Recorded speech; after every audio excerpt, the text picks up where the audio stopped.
na akusasyon na humantong sa reklamong cyber libel, tila nag-iwasan munang magkita sa DOJ sina Congress Miao Kiko Barzaga at ang complainant... Ano? Meow daw? Hindi, I think hindi naman napangasar yun eh. Di ba?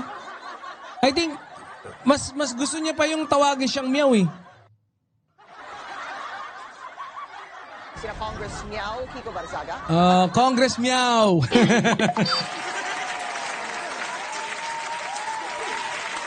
Kunyari ikaw Libayan maging congressman ka. O tawag sa'yo ni Tita May Dons, Congressman Naynay. Samahan ng mga kabayo. Party list. Kabayo party list. At ang complainant na si Manila Representative Roland Valeriano. Narito ang agenda report ni Ashea Miracuentes ng Abante. Oo nga pala, no? Palakpakan. Suspendido na naman yung gago. Suspendido siya eh. Gago kasi. No, ganun talaga pagkagago. Deserve niyang masuspindi. Gago eh. Shows na suspended Congressman Kiko Barzaga at Manila Representative Roland Valeriano sa itinakdang mediation meeting sa Justice Department ngayong araw. Tanging mga abogado lamang nilang sumipot sa Prosecutor's Office ng Maynila. Layo ng pagpupulong na maresolba na ang usapin ng dalawang kampo bago pa mauwi sa tuluyang pagsasampa ng kaso. Kaugnay ito sa cyber libel complaint na isinampa ni Valeriano laban kay Barzaga. Inakusahan kasi ni Barzaga ang National Unity Party na tumanggap ng pera mula sa ultra-bilyonaryong si Enrique Razona para suporta ng speakership ni Martin Romualdez. Walang naging pahayag sa media ang magkabilang panig kaugnay sa kanilang pag-uusap. Hindi rin nila sinagot kung bakit hindi sumipot ang kanilang mga kliyente. Pero ganun napagkasunduan, meron bang... Confidential ko yung picture ko na po sinisuro. Hindi alam no ba? Ewan ko eh. Basta hindi siya sumipot. Wow! Panalo tayo dyan. Ang tigidig, party list, sabi naman ni Boss Kings Maro. Pero mabalik pa kayo dito, attorney. Meron na po. Maaari na bang humiling ang kampo ni Valeriano kay Barzaga ng public apology o danyos kapalit ng pag-urong ng reklamo? Sakaling hindi magkasundo ang dalawa, sasailalim na ito sa preliminary investigation. Kongney. Kongney Pachoy. Probable cause para sampahan ng kaso sa korte si Barzaga. Bukod kay Valeriano, may cyber libel complaints din si Narazon at House Deputy Speaker Ronaldo Puno laban kay Barzaga. Ang dami mong kaso, brother. Walang pakialam dun sa public apology mong pulpul eh. Dun sa kay no? Yeah, I admit, pag ganun-ganun ko pa, ulol.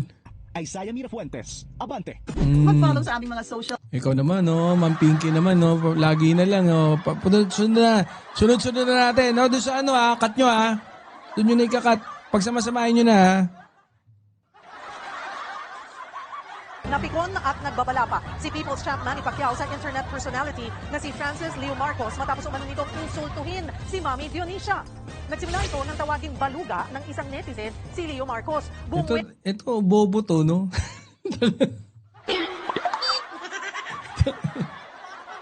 Di ko alam bakit. Ewan ko ba? Elta siya sa netizen sa isang video pero dinamay pa si Mami D.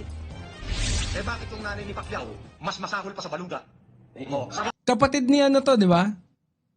Ni Libayan.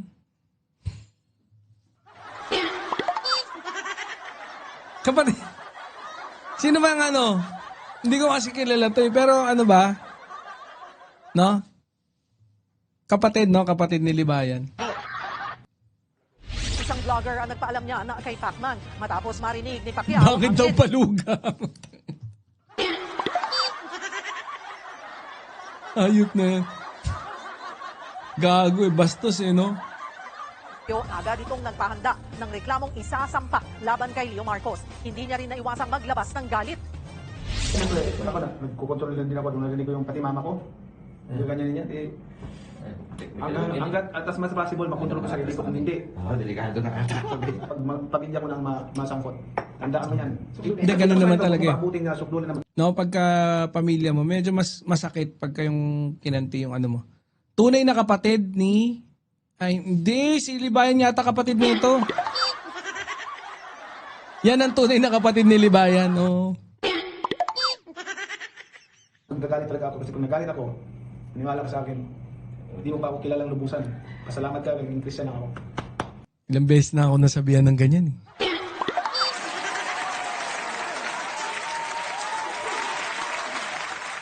Isa lang nagpaurong ng bayag ko eh. Yung Russian. Kapatid ni Amy yan. Francis Libayan Marcos. Ah, okay. Kaya pala FLM. Francis Libayan Marcos. Long lost bro. Long lost bro. Hindi, no, ako naman, no, as much as possible, syempre, tayo, sutil tayo talaga, no. And marami tayong banat.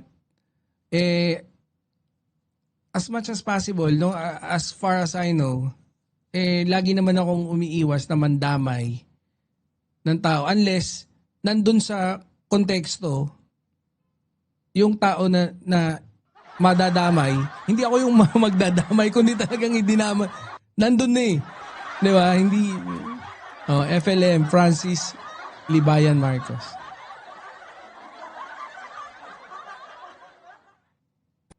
Uminit ang sesyon sa Kamara matapos magbanggaan. Okay na to, okay na yan.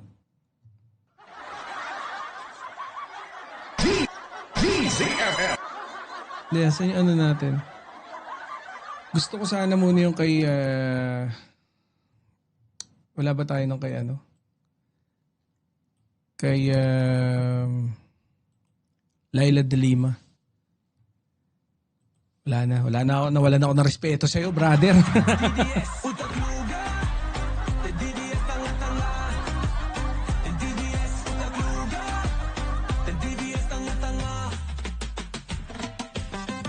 Ako.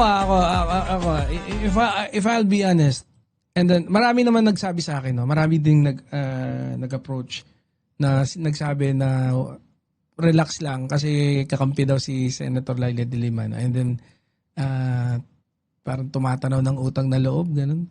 Si Senator Laila de Lima, mas lalo ko na sabi ko,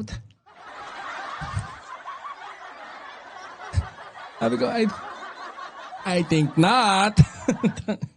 Bakit tatanong ng utang na loob? Kung nakawala siya, I think, hindi dahil kinana ni... I choose to believe na dahil kulang yung mga ebidensya. Hindi nakalaya si Senator Laila de Lima dahil because of PBBM. At believe ako sa kanya, not because he is supporting, she is supporting Bongbong Marcos or PBBM, no? Kundi dahil natatalinoan ako sa mga galawan niya, no? Yun, hindi dahil nakita ko sinusupport, siguro in a way ganun, pero mainly because natatalinoan ako. Ay kanina medyo parang putya, sabi ko, ano to?